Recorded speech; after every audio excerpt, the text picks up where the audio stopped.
이 요한계시록은 이제 요한이 환상 가운데 하나님이 행하실 마지막 때의 일을 이 계시 가운데 받게 됩니다. 그런데 특별히 종말론적인 해석보다는 이 교회론적인 하나님의 교회를 통해 하나님이 이루시고자 계획하심을 나타내신 이 책이 바로 이 요한계시록입니다. 오늘 말씀에 그러한 상징적인 의미와 그리고 또 하나님의 계획하심이 아주 분명하게 드러나 있습니다. 1절 말씀부터 우리가 보면 이렇습니다. 하늘에 큰 이적이 보이니 해를 옷 입은 한 여자가 있는데 그 발 아래에는 달이 있고 그 머리에는 12별의 관을 썼더라. 이 여자가 아이를 베어 해산하게 되매 아파서 애를 쓰며 부르짖더라. 오늘 말씀에 한 여인이 나옵니다. 그런데 그 여인은 해를 입었습니다.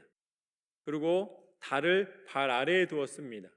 그리고 그는 12별이 박혀 있는 이 관을 머리에 쓰고 있었다라고 말씀에 나와 있습니다. 굉장히 귀중한 사람임을 보게 됩니다. 하나님이 주신 특별한 은혜가 있음을 보는 것이죠. 그런데 이 여인이 아이를 낳는 해산의 고통 가운데 있었다. 그를 이어서 바로 3절과 4절 말씀에 보면은 또 다른 이적이 나옵니다. 그건 무엇인가? 하늘에 또 다른 이적이 보이니 보라, 한 큰 붉은 용이 있어 머리가 7이요 뿔이 10이라. 그 여러 머리에 7 왕관이 있는데 그 꼬리가 하늘의 별 3분의 1을 끌어다가 땅에 던지더라. 용이 해산하려는 여자 앞에서 그가 해산하면 그 아이를 삼키고자 하더니, 하나님이 또 하나의 존재를 보여주시는데 그 존재는 바로 붉은 용이었습니다. 아주 큰 붉은 용이었어요. 그리고 머리가 7개였습니다. 근데 7개의 뿔이 어떻게 나는지 몰라요. 한 머리에 10개가 다 나는지 아니면 분배돼서 나는지 모르지만 그 7머리에 10개의 뿔이 나 있었습니다. 그리고 7개의 관이 이 머리마다 씌워져 있었습니다. 그 붉은 용이, 머리가 7인 큰 붉은 용이 하늘의 이 꼬리로 하늘의 별 3분의 1을 끌어다가 땅에 던졌다라고 오늘 말씀 가운데 보여주고 있습니다. 그것은 이 용이 권세를 가지고 있다는 거예요. 일반적인 권세가 아니라 그냥 우리가 사람 사이에서 힘이 세거나 권력이 있다는 그런 권세가 아니라 이 우주 만물 가운데 하나님이 창조한 세계 안에서 굉장히 큰 변화를 줄 수 있는 권세를 받았다. 그가 이 해산을 앞둔 여인이 아이를 낳으면 그 아이를 죽이려고, 그 아이를 삼켜버리려고 기다리고 있었다라고 오늘 말씀에 나와 있습니다. 그런데 그 가운데서 이제 이 여인이 아이를 낳았습니다. 5절과 6절 말씀을 보면 이렇게 나와 있습니다. 여자가 아들을 낳으니 이는 장차 철창으로 만국을 다스릴 남자라. 그 아이를 하나님 앞과 그 보좌 앞으로 올려가더라. 그 여자가 광야로 도망하매 거기서 1260일 동안 그를 양육하기 위하여 하나님께서 예비하신 곳이 있더라. 이제 이 붉은 용이 이 여인이 아이를 낳으면은 잡아먹으려고 기다렸는데 그 계획은 무산이 됐습니다. 왜냐? 그 험한 상황에서 예정대로 하나님은 그 여인이 아들을 낳을 수 있도록 허락하여 주셨고 그 여인을 하나님이 보호하여 주신 줄로 믿습니다. 하나님의 보호하심을 통하여서 하나님이 예비하신 곳에 그 여인을 이끄시고 그곳에서 1262일 동안 키울 수 있는 하나님의 권한을 주셨습니다. 1261일이 뭐냐면 3년, 365일씩 계산하면 3년하고 165일이에요. 그러니까 3년 반 정도 됩니다. 그 기간 동안 아이를 기를 수 있는 안전한 곳을 하나님이 예비해 주셨다고 굉장히 구체적으로 그 환상을 보여주셨습니다. 여기서 우리가 알 수 있는 것은 무엇인가? 하나님의 구원의 계획은 누구도 막을 수 없다. 하나님이 계획하신 일은 사람의 힘으로 막을 수 있는 것이 아닙니다. 그리고 이 용도 막을 수가 없었습니다. 쓰면서 제가 썼는데 하나님의 계획을 막으려고 용이 용을 썼지만 실패했다. 아이는 태어났습니다. 그리고 하나님이 예비하신 곳에서 3년 반 동안 잘 자랐습니다. 하나님의 계획과 섭리는 반드시 말씀하신 대로 이루시는 줄로 믿습니다. 이사야서 14장 21절 말씀을 보면 그래서 이렇게 나와 있습니다. 만군의 여호와께서 맹세하여 가라사대 나의 생각한 것이 반드시 되며 나의 경영한 것이 반드시 이루리라. 이루시는 하나님, 우리 가운데 나타내시는 하나님, 그 약속은 성취되며 그 계획은 우리 가운데 나타나며 그 증거가 바로 예수 그리스도이신 줄로 믿습니다. 오늘 여인의 애쓰면서 그 험한 가운데서 낳은 아이가 바로 예수 그리스도를 상징하는 것입니다. 하나님의 구원의 은혜를 나타내고 있습니다. 우리가 만드는 것이 아니라 하나님의 약속이 이루어지는 줄로 믿습니다. 그래서 우리에게 필요한 것은 하나님의 뜻을 분별하는 것입니다. 하나님의 뜻이 있는 곳에 생명이 있고 보호가 있고 은혜가 있고 축복이 있는 줄로 믿습니다. 하나님께서 아무리 용이 강한 힘으로 저지한다 할지라도 하나님의 계획을 이루시는 줄로 믿습니다. 그래서 예수님도 우리에게 기도를 가르쳐 주실 때 뭐라고 가르쳐 주셨습니까? 뜻이 하늘에서 이루어진 것 같이 땅에서도 이루어지리이다. 하나님의 뜻이 땅에서 이루어지는 것입니다. 하나님의 계획과 섭리가 우리 가운데 나타납니다. 오늘 말씀 가운데 여러분 한 사람 한 사람을 위해 계획하신 하나님의 뜻과 섭리가 이루어지시기를 주님의 이름으로 축원합니다. 계속해서 말씀이 나옵니다. 7절과 8절 말씀을 보면 이렇게 나와 있습니다. 하늘에 전쟁이 있으니 미가엘과 그의 사자들이 용과 더불어 싸울새 용과 그의 사자들도 싸우나 이기지 못하여 다시 하늘에서 그들이 있을 곳을 얻지 못한지라. 이제 두 그룹의 천사들이 나타납니다.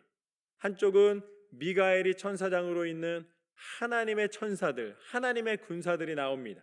그리고 다른 한편에는 용과 다른 천사들이 나옵니다. 그래서 하늘의 천사라고 나와 있는데 영어 성경에 보면은 에인절스라고 나옵니다. 그러니까 그 타락한 천사들을 이야기하는 것이죠. 하나님과 함께하고 있지 않는 천사들. 그래서 그 두 그룹이 싸우는 거예요. 두 그룹이 전쟁을 일으키는데 결국 누가 이기는가? 미가엘과 하나님의 그 천사들이 승리를 거두게 됩니다. 그리고 용과 남은 그 타락한 천사들은 자신의 자리를 얻지 못하였다라고 오늘 말씀 가운데 분명히 알려주고 계십니다.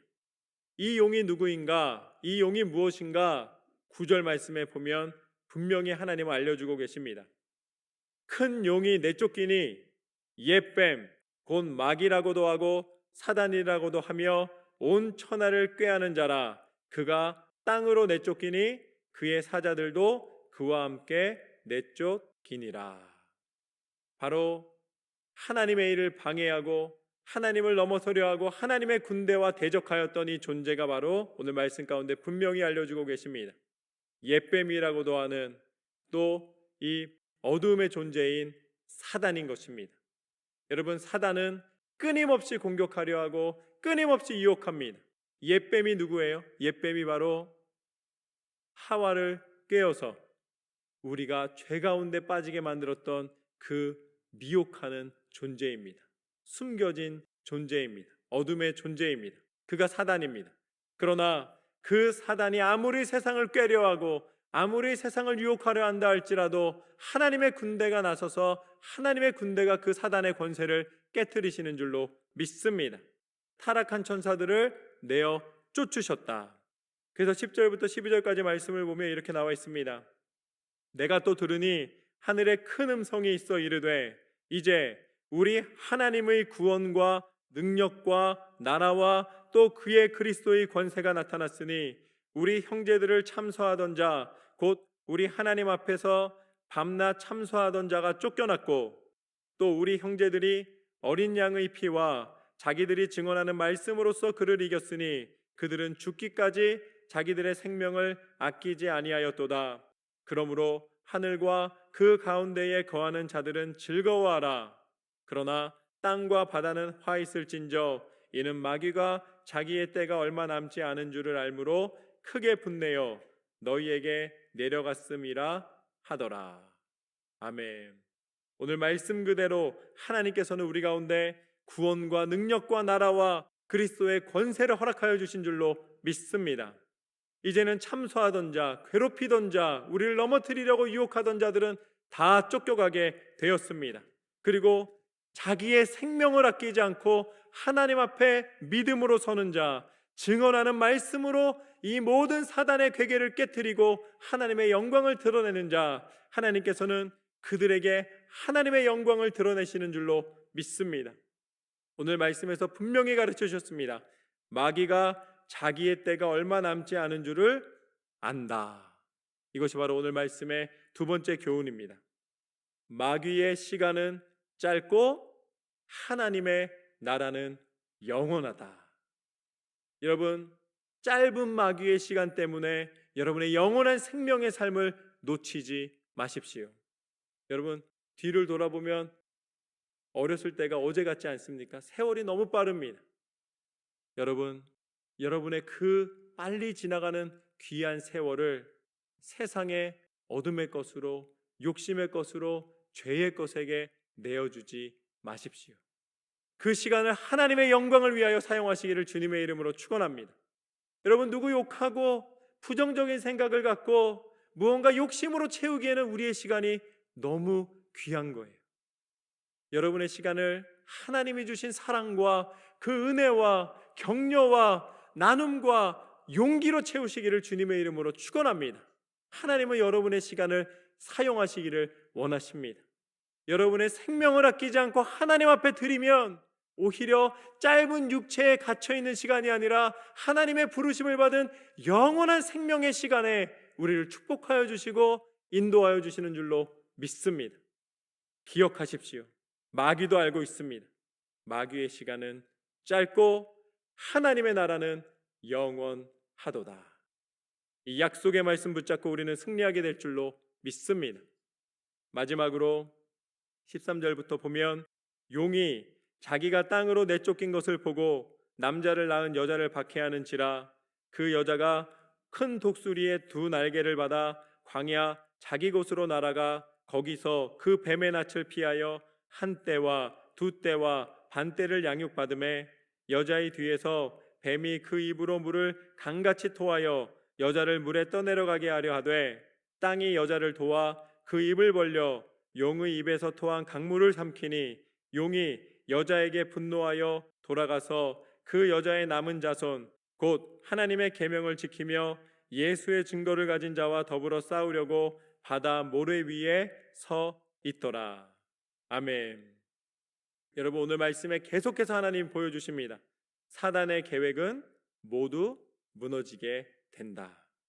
하나님의 계획은 모두 성취되리라. 그래서 믿음의 사람은 하나님을 바라보며 믿음으로 살아갑니다. 요한계시록 22장 12절 말씀을 보면 보라, 내가 속히 오리니 내가 줄 상이 내게 있어 각 사람에게 그가 행한 대로 갚아 주리라. 아멘. 하나님은 우리의 믿음의 선함을 다 기억하시고 갚아주시는 하나님이신 줄로 믿습니다. 하나님은 잊어버리시는 하나님이 아니라 하나님은 시간의 주인이십니다. 과거와 현재와 미래 그 모든 곳에 존재하시기 때문에 우리의 모든 행함을 사람은 모르지만 하나님은 다 알고 계십니다. 그렇기 때문에 여러분의 선함을 하나님께서는 잊지 않으신다는 사실을 기억하십시오. 하나님께서는 여러분과 함께하기를 원하십니다. 그래서 갈라디아서 6장 7절 말씀을 보면 스스로 속이지 말라. 하나님은 업신여김을 받지 아니하시나니 사람이 무엇으로 심든지 그대로 거두리라. 하나님께서는 이 여인이 아이를 낳았습니다. 그리고 그 아이를 보호하려고 그러는데 이 용이 분노했어요. 이제 쫓겨나니까 이제 분노를 이 여인에게 다시 풀려고 합니다. 그래서 여인에게 다가가니까 하나님이 어떻게 하셨습니까? 독수리의 두 날개를 여인에게 허락해 주셨습니다. 그래서 그 두 날개로 날갯짓하면서 그 사단의 괴계를 벗어나게 해주시는 거예요. 그랬더니 그 여인이 있던 자리에서 사단이 두 번째 이제 이적을 행합니다. 그게 무엇이냐면 큰 물로 그 여인을 휩쓸어 버리려고, 그를 이제 물에 홍수에 쓸려가게 만들려고 만듭니다. 그랬더니 하나님이 어떻게 하십니까? 하나님이 땅이 입을 벌려 용이 쏟은 그 물을 다 삼키게 하셨더라. 그 여인을 보호하여 주신 줄로 믿습니다. 하나님의 계획은 변함이 없습니다. 우리는 당장 눈앞에 어려움이 나타나면은 이 어려움을 우리 스스로 어떻게 해결해야 되는가 번민과 갈등 속으로 들어갑니다. 그러나 분명히 기억하십시오. 날개를 달아주시는 분, 땅에 입을 벌려 그 물을 삼켜주시는 분, 우리의 모든 어려움 가운데 해결의 길을 허락하여 주시는 분은 하나님이신 줄로 믿습니다. 그 하나님은 신실하셔서 우리의 기도를 들으시고 우리 기도에 응답하시며 하나님의 계획하신 천국의 소망, 구원의 은혜를 베풀어 주신 줄로 믿습니다. 그 증거가 바로 예수 그리스도이십니다. 하나님이 예수님을 우리 가운데 보내주심은 세상의 무엇으로도 해결할 수 없는 큰 은혜이며 큰 축복이며 큰 응답인 줄로 믿습니다. 예수 그리스도의 십자가의 능력을 통해 우리의 모든 죄를 다 사하여 주시고 다시 부활하시사 부활의 첫 열매가 되셔서 우리를 예수님의 이름의 권세로 천국 백성 되는 은혜를 허락하여 주신 줄로 믿습니다. 그보다 더 큰 축복과 은혜는 없습니다. 2021년도를 마무리하면서 하나님은 예수 그리스도 안에 우리를 승리하게 하시고 새로운 새해를 하나님의 해로 맞이하게 하여 주실 줄로 믿습니다. 오늘 말씀처럼 날마다 깨어 기도하여 하나님의 말씀 붙잡고 사단의 괴계를 무너뜨리고 오직 하나님의 영광을 드러내는 저와 여러분의 삶이 되시기를 주님의 이름으로 축원합니다.